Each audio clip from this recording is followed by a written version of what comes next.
Hey everybody, welcome back to an episode of Throwback Thursday. Today we're going to open an old box of Donruss from 1994 over here. But before we get into that, I'm going to talk a little bit about the National, do kind of like put two videos into one. I wanted to talk about what cards I'm going after at the National, and I want to hear back from you. What cards are you going after at the National? And if you've already been to the National, how did you do? How did you like it? Give me some feedback in the comments. I've heard that the service there is not that good, so I'm going to make sure that I know my prices for this stack of cards that I'm going to be after at the National, because I don't want to overpay and I don't want to be standing there looking at my phone trying to find a comp and then not being able to find it, then having to walk away and kind of break off communication with the seller. So here's the plan. If I can get up early enough tomorrow, I don't know, I'll go to the National. It's about a 3.5 hour drive or so. If I don't feel like I'm definitely going to be there on Saturday, and if I don't go tomorrow, I'll go there Sunday. I feel like you need 2 days for the National. So here's what I'm going after. My first target, the 1953 top set, is one of my big ones. And you might think, what? How are you going to get that? Well, I already have a majority of the 53 top set. I bought it a long time ago. It is off condition. A lot of these will be PSA 1, 2, or 3s. But I think that might be a fun little task to do, to try to put this set together. Now, I do have some of the big names in here. We'll see if any of the big names actually come out. There's Sherm Lawler. He was a former All-Star. You see Bob Feller right there, who's a big-time Hall of Famer. Mickey Mantle's in here somewhere. So my goal is to sit down and go through and make a list of all the ones that I need. I do believe these are already somewhat in order, as you see there. So I've got a good bit of the set. I think this would be cool to kind of finish off, and then maybe we could do a set break of this down the road. So there's a couple big cards out there that are missing. So that's my goal, get that set close to complete, or it would be really cool if I get it completely complete. The National is a great place to go. There's a ton of vintage sellers there. They have binders laid out. You can just pick the cards out that you want. It's fantastic. Also, I'm looking for Jared Jones parallels. Jared Jones, the Pirates' injured starting pitcher. I think he's great.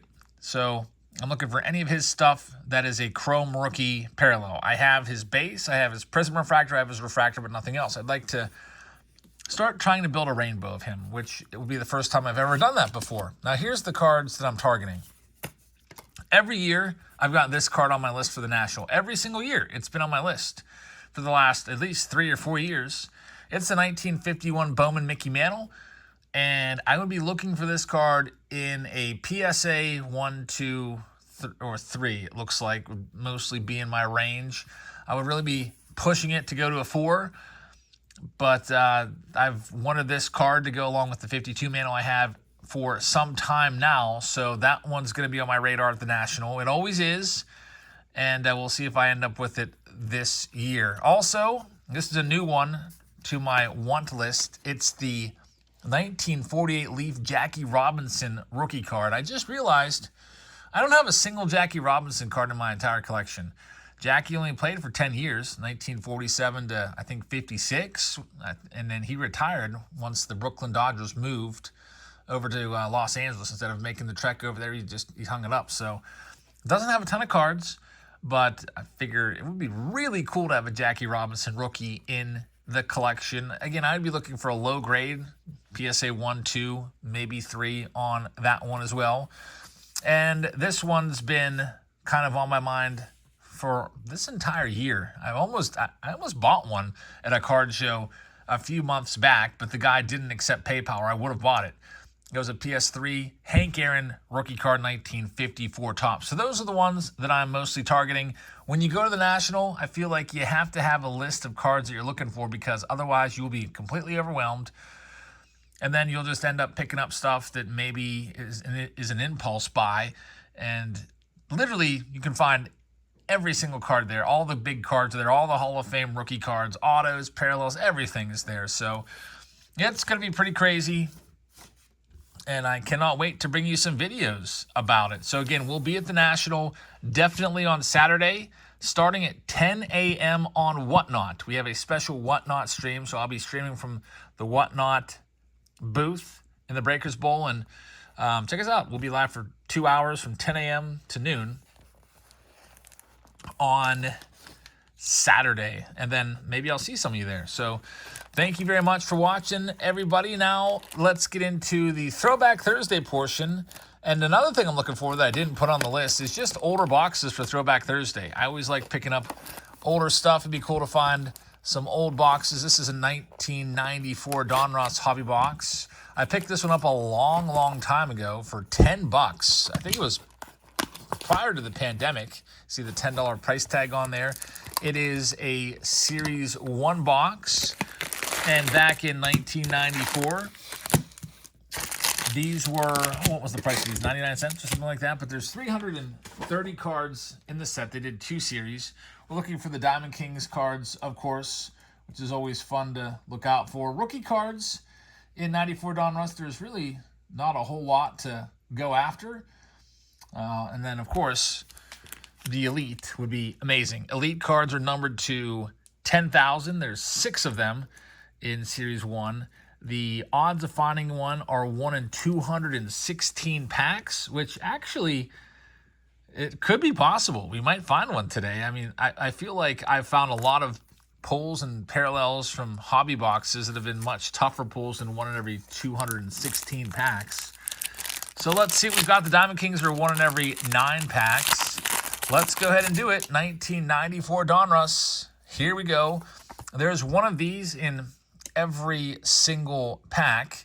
One of these rainbow, I guess, was that, what you call that, a rainbow foil card. Robin Yount is a pretty decent one to get us started. We're just looking for Elite for the most part.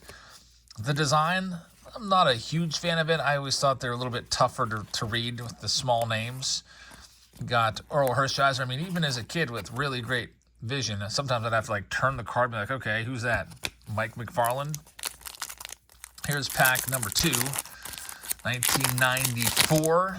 They were printing a lot of cards in 94. That was the height of the whole junk wax era. That's when it all came crashing down.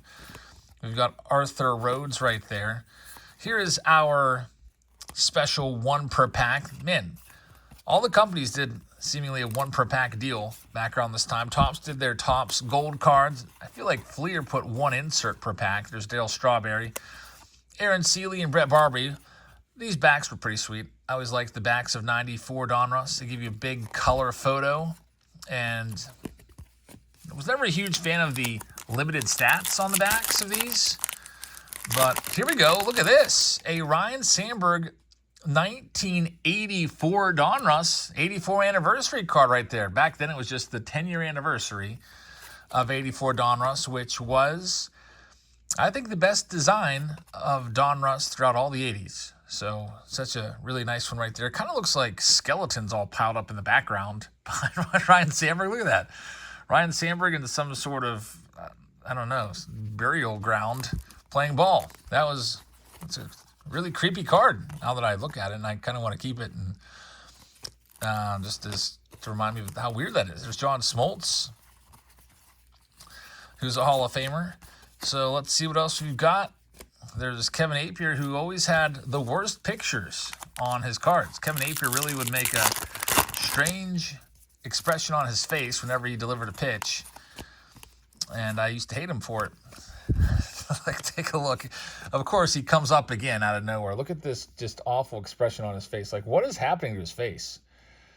There's the Kevin Apier face, and we've got an insert card coming up. It is going to be a 90s Dominator Ron Gant card right there. We'll take that one. The 90s Dominators are 1 in every 12 packs. So nice little insert right there to toss into the stack. And we've got Ricky Henderson in his Blue Jays uniform on the foil card right there as well. Let's see what else we've got. We'll go live tonight, by the way. It is Thursday, so we're going to do a live stream, do a little consignment auction for you. There's Nolan Ryan giving his farewell speech, or I guess his retirement speech. And how about that? That's pretty awesome. Donruss goes out of their way to put the entire stat line for Nolan Ryan for his entire career. That's great. Really nice card right there. Nice tribute card, Nolan Ryan, number 1 of the set. Some of you might be thinking, why don't you go after the Nolan Ryan rookie card? I already have it. I've got it in a PSA 1. I could maybe add that to the upgrade list.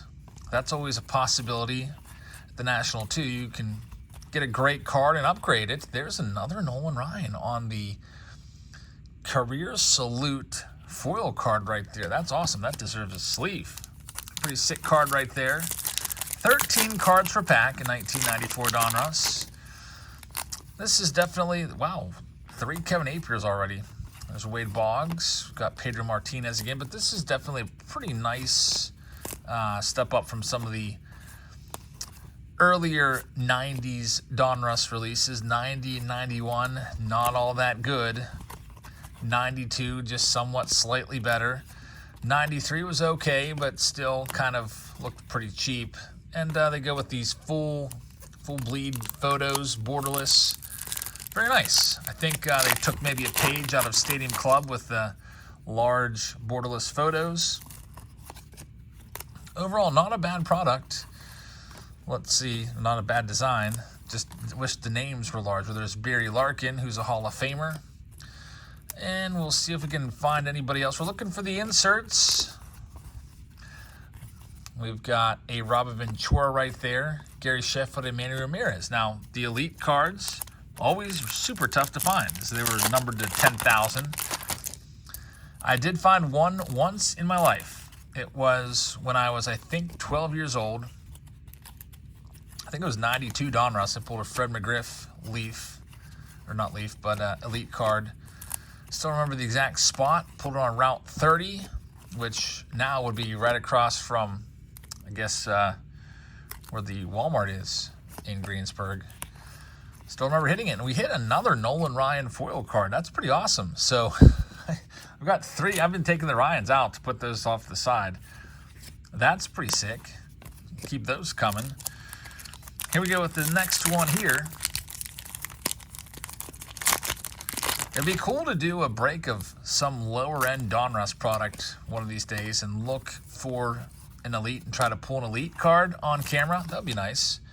It probably hasn't been done too much on YouTube because no one's going to sit down and probably watch 4 hours of 91 Donruss be ripped open.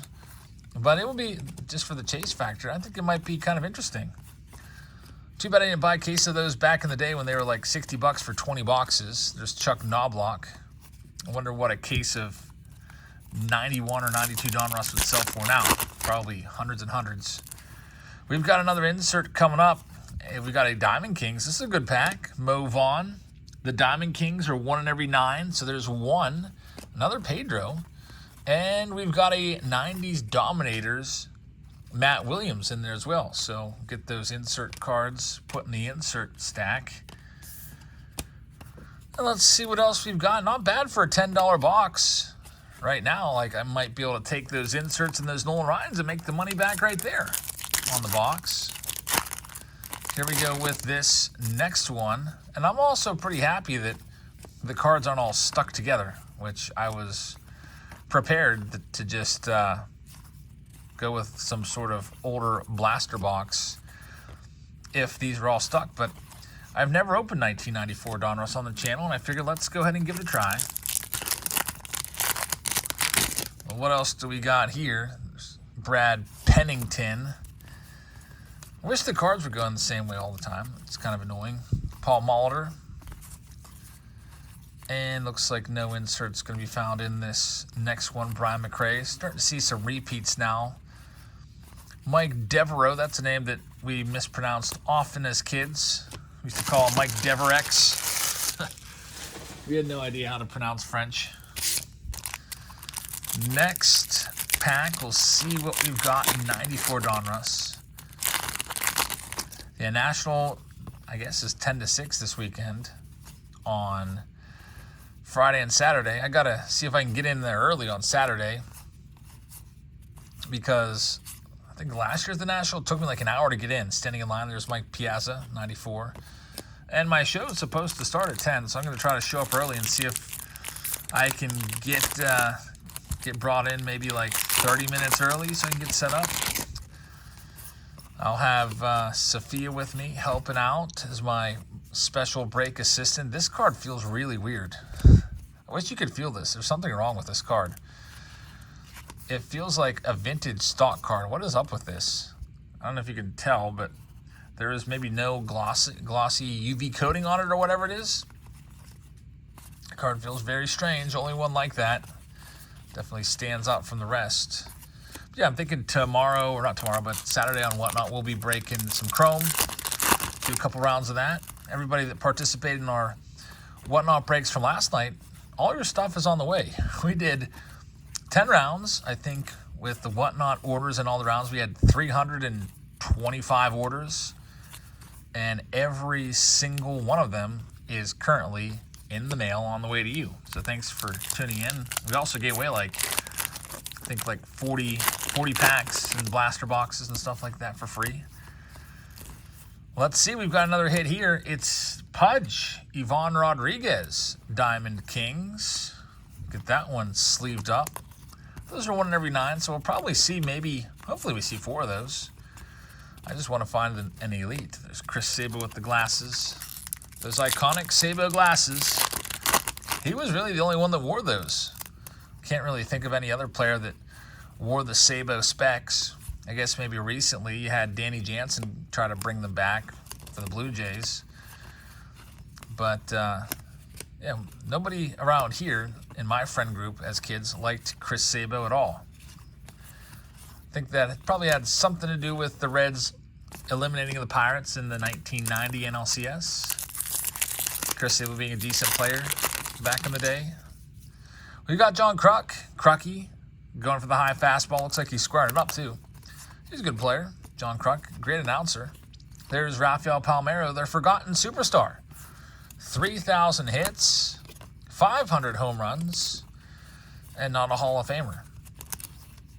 When you think of Palmeiro, if you're a big baseball fan, you probably mostly think of him for his testimony in front of Congress where he said he never did steroids. There's Will Clark. And then got popped for steroids, PEDs, like a week later. Not a good look. And that's what kept him out of the Hall of Fame. I wonder how he feels about that. Wonder if he still blames Miguel Tejada, if he has just like a lifelong grudge against Tejada, because he said it was Miguel Tejada that gave him the stuff that made him test positive. There's David Justice. He'll be signing at the National this weekend, I do believe. I was looking at some of the autos. I was thinking, might be kind of cool to meet some of these players, because also at the National, there's all these players signing from when I was a kid that I looked up to a lot. Like Mariano Rivera is there. Albert Pujols is there. Wade Boggs and other guys. I was like, all right, that'd be really nice to get a Mariano Rivera auto, meet him in person, say like, hey, I really enjoyed watching you pitch.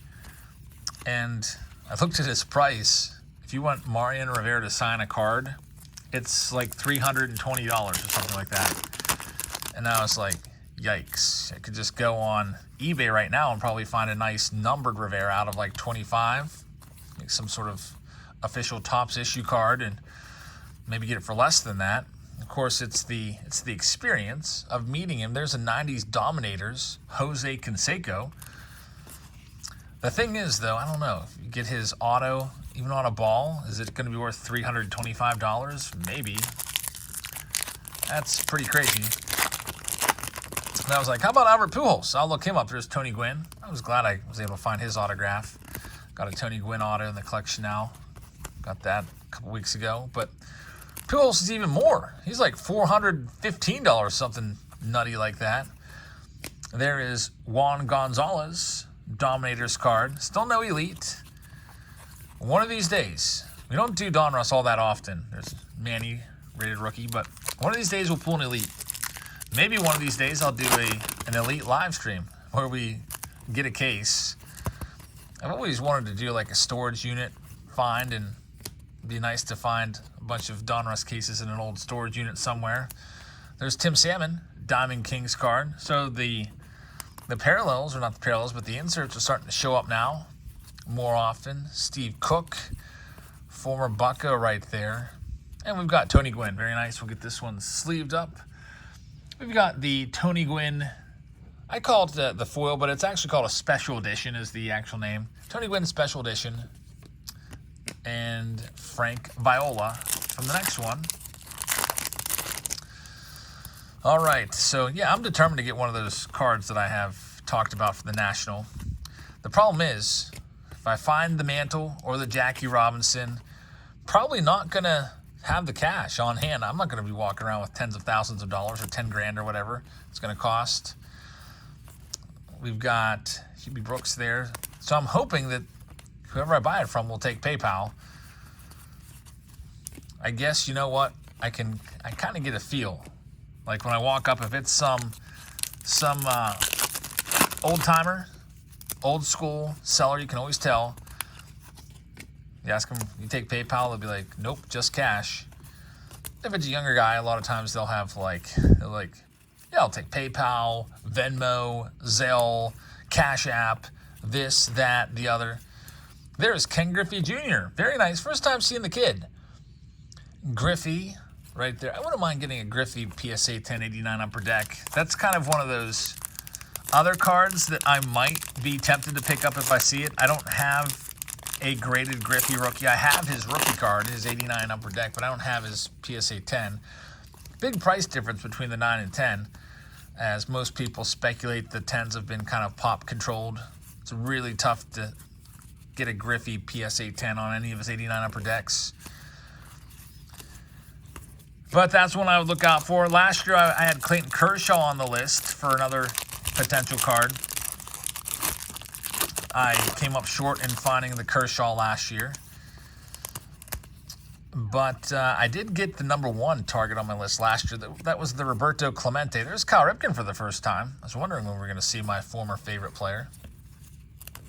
Bo Jackson right there. He's signing. Bo Jackson is at the National signing tomorrow. His autos are $200 a pop for a Bo Jackson auto. It's like, wow. I was thinking, all right, Bo's not even a Hall of Famer.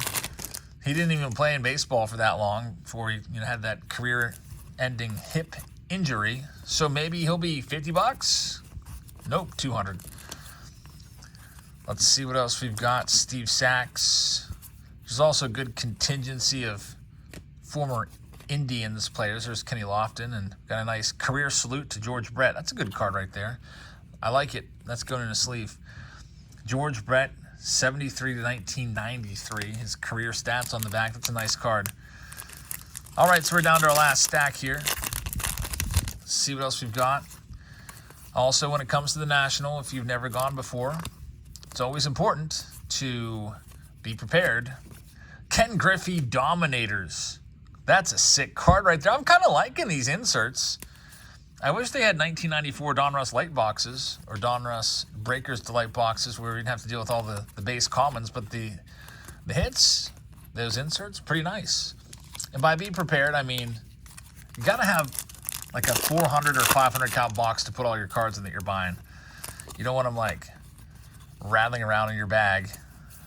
A lot of sellers also, if you buy a handful of cards at like, I don't know, quarter box or wherever, they might not even have anything for you to put them in. There's Robin Yount, not too bad. So I would recommend, if you go to the National or any card show, big card show, bring a backpack, bring a box, or like a 500 count box to put stuff in. Bring some team bags, because if you get some nice slabs, you're going to want to put that in a team bag. Very nice. A Griffey Special Edition, our second one. Special Griffey right there. That's always a pet peeve. Like, I'll see a nice slab that I want, and there'll be a freaking scratch or a dent or a chip on the slab. The card, of course, is fine inside. It doesn't affect the actual condition of the card, but I feel like I don't want that. I want my slab to be mint condition too. I don't even care if it's like a PSA 1. The slab's jacked up. I'm not really interested. It's always real annoying when you go to the National too that I don't know why people do this, but they'll put a sticker on their slab. I hate that so bad. They'll put a sticker literally on the slab, and then have the price on it, of course, but then when you go to peel it off, it leaves this like gunky residue on the card. I think that happened. Did that happen last year with my Clemente? I'll have to pull that Clemente out and take a look at it. It was a Clemente rookie that I bought last year. It was my number one target. I think I was targeting a 2 or 3 I am getting a 3.5. 3.5. There's Dennis Eckersley. And Cal Ripken Jr. again. Great card right there. Let's see if we can hit one more elite card in our final 2.5 packs. One more elite card. One elite card, period, would be nice. There's Moise Salou. Steve Bartman should have gotten a baseball card. They ever make one for Steve Bartman? Every time I see Moise Salou, I always think of Steve Bartman. I feel like Bartman should get a card in Allen and Ginter this year. I'm sure that Allen and Ginter has already been settled. They've probably already made the checklist. They might even have it all printed out already. Allen and Ginter usually comes out sometime in August, but I don't know. Maybe they've already made a Bartman card before, but I think that would be kind of a cool thing. There's Charlie Hayes, who I guess doesn't know how to call a ball there. Him and who do you think that is? Nafi Perez, maybe. About to collide. 2 packs left from this box. We've got the big hurt, Frank Thomas. We just pulled his autograph on Whatnot the other night out of a Breaker's Delight box. It was one of those legendary autos. And here's Bobby Bo. Bobby Bonilla, Diamond Kings. That would have been an appropriate find on Bobby Bonilla Day on July 1st. Gets $1 million or $1.2 million every single year from the Mets for a sizable length of time. For deferring just a couple million. So he's going to turn that couple million into, I don't know, like 30 million or something like that. Smart guy, his financial planner. And here we go, last pack from our Throwback Thursday 94 Donruss. We've got some other videos coming up. I'm going to list the Face Off Friday video tonight if anyone's interested in that. I also have a Mighty box that I put together, for sale on Patreon. A 2024 Chrome Mighty box. Mixture of Hobby and Blaster. The jumbos are all drying up. They're super tough to find jumbo boxes anymore, so I'm not putting any jumbo in there, which actually helps the price, keep that down a little bit. Paul O'Neill Special Edition is the last card there. All right, folks, so now we've got some homework to do. We've got to go ahead and continue going through these cards. They were all already somewhat in order, but I got to put these in order, and I should find my mantle. I do have the mantle in here somewhere. But maybe when I get the set complete, I will show all of those to you. Got to make the checklist tonight. Just one more thing to do before getting ready for the National. So I'll get this video uploaded, make some last-minute preparations for the National if I end up going tomorrow. And I will bring you videos from the National. I'll bring you my haul. I'll also bring you a tour. I always like to kind of walk you around and show you everything there if you can't go. And if you want to check out what the Cleveland National looked like the last time it was held there, I think I got a pretty big video from 2018 back in the day. I think back then I used to walk around with these like low budget Google glasses where I would just wear glasses and it would record everything I looked at. Nowadays I just go around with my iPhone and just shoot everything. It's way better quality. But you can check that one out if you'd like to. So thank you very much. Maybe I'll find that and put that in the description. I'll throw that in the description for you if you want to check it out. So before we go, one more thing.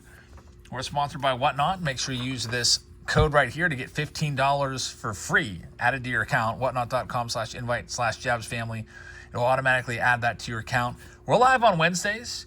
We were live last night for 5.5 hours. Again, like I said, we sold 325 different items, and they're all shipped today, very next day. Sophia was sorting the cards as I was breaking the Chrome boxes, which really helped things out. And you can also become a seller on Whatnot yourself. If you have a whole bunch of cards you like to move, a good way to do it is sign up for a account. So here's the seller link. If you want to use my code right there, I would be happy to help you out whenever I can. Whenever I'm done going live, I'll create a raid for you and send the audience over your way. So thanks for watching, everybody. Have a great rest of your evening. And I will see you all tomorrow for Face Off Friday and maybe even potentially a National video. Good night, everybody.